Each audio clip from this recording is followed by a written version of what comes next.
साथियों नमस्कार। आज का विषय खेती में जीवांश कार्बन की महत्ता। हम मानते हैं साथियों कि उत्पादन में हम बहुत आगे बढ़ गए हैं, लेकिन हमारी जमीन की उर्वरा शक्ति इतनी कमजोर हो रही है जिसका आकलन हम रोग, बीमारियों, कीटों से अनुमान लगा सकते हैं। जीवांश कार्बन नहीं तो खेती में उत्पादन नहीं। साथियों, जिस प्रकार से हम आपके शरीर में जितनी महत्ता, वैसे तो सभी अंग अच्छे हैं, लेकिन ब्लड जो एक है, ब्लड अगर इस इंसान में कम हो गया तो वहां पर हर बीमारी आक्रमण करने के लिए तैयार रहती है। उसी प्रकार से सेम खेती में भी यही व्यवस्था है। तो जीवांश कार्बन को हम कैसे बढ़ाएं, इसके लिए विशेषकर आप गोबर की खाद, हरी खाद, शनई की खाद, ढैंचा की खाद, मूंग, उर्द, लोबिया, दो दाल वाली जितनी भी फसलें हैं उन सभी फसलों का हम समावेश कर सकते हैं। साथियों, ये दो दाल वाली ही क्यों, इसमें भी एक रहस्य छिपा हुआ है।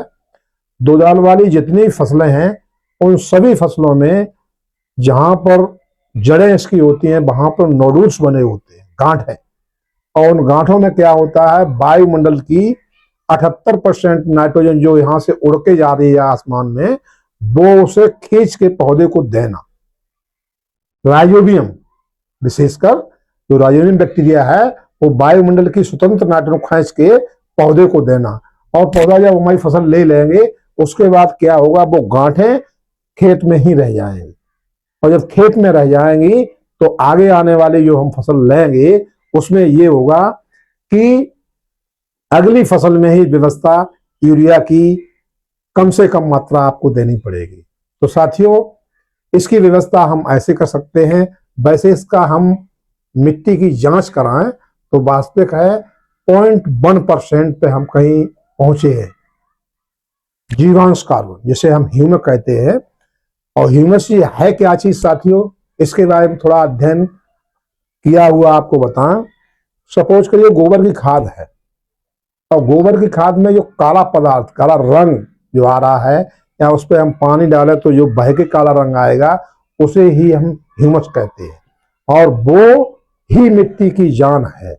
हम मानते हैं कि एक बीघा खेत में हम 5 क्विंटल गेहूं ले सकते हैं, लेकिन 5 क्विंटल सड़ी हुई गोबर की खाद जरूर दें। उससे क्या होगा, जितना हमने लिया है उतना भूमि को हमने वापस किया है। और जब हम लगातार लेते ही चले जाएं फसलें, इसमें डालने के लिए केवल अपने कार्बनिक पदार्थ है, यूरिया है, नाइट्रोजन है, पोटाश है, इनका हम समावेश जब करते रहेंगे तो एक दिन वो स्टेज आएगी कि हर इंसान कहता है कि हम अपने माँ बाप संतान जो हैं तो अपनी संतान के लिए कुछ छोड़ के नहीं जाएंगे। मिट्टी इतनी गलत स्टेज पर पहुंच गई है कि बहुत सी बीमारियां ऐसी हैं जो जमीन से ही लगने वाली हैं। और इनका मुख्य कारण है क्या, कि जीवांश कार्बन की कमी हो जाना। तो मिट्टी की जांच कराने के अनुपात के सापेक्ष ही संतुलित आहार पौधे को दें तो उत्पादन में विशेष बढ़ोतरी होगी। जीवांश कार्बन इतनी बाजार में कई एक तरह की चीजें मिलती हैं जिसमें विशेषकर हम जैविक के नाम से बिक रहा है, वो भी सही है, लेकिन किसान इसे खुद भी बना सकते हैं। इसमें 2 तरह की व्यवस्थाएं हैं। पहली व्यवस्था ये है कि एक नाडेप कंपोस्ट जो आ रहा है, महाराष्ट्र के किसान हैं पंडित नारायण देव पांडे, उन्हीं के नाम से ही ये नाम पड़ा है, जिसे हम नाडेप कहते हैं।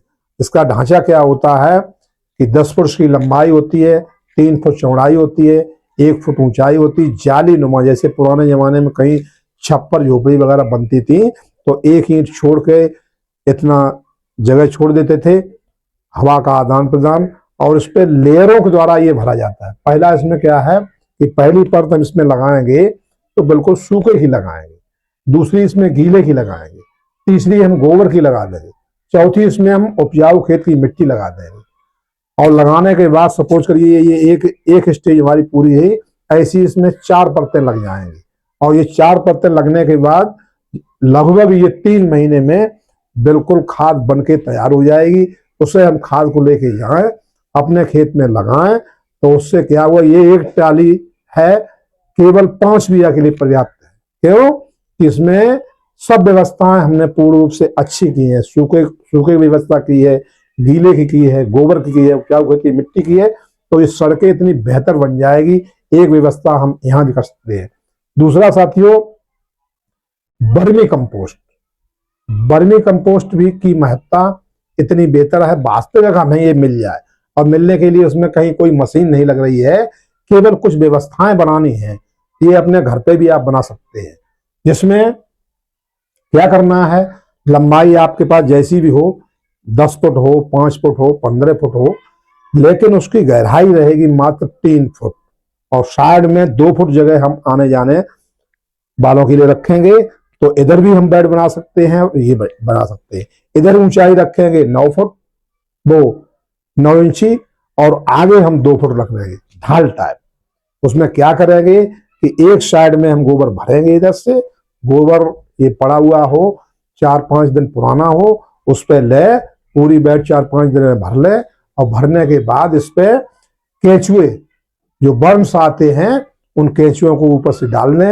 अगर हम इसे स्टार्ट कर रहे हैं तो ये 1 महीने में खाद बनके इतनी बेहतर आएगी कि अगर मुट्ठी में हम पकड़े तो हमारा हाथ गंदा नहीं होगा। इससे हम जीवांश कार्बन बढ़ा सकते हैं। साथियों, ये व्यवस्थाएं जो हमने बताई हैं इतनी बेहतर हैं, कम लागत से ही अच्छा उत्पादन। एक ये कहते हैं कि आय दोगुनी। आय दोगुनी का मतलब है कि उत्पादन भले हमें 5 क्विंटल गेहूं का मिल रहा है, लेकिन उसमें लागत को हम कर दें तो हम उत्पादन में आगे बढ़ जाएंगे। इसी के साथ मैं अपनी वाणी को विराम करता हूं। अगर वीडियो अच्छी लगी हो तो लाइक, कमेंट, शेयर करना न भूलें। जय हिंद, जय भारत, जय किसान।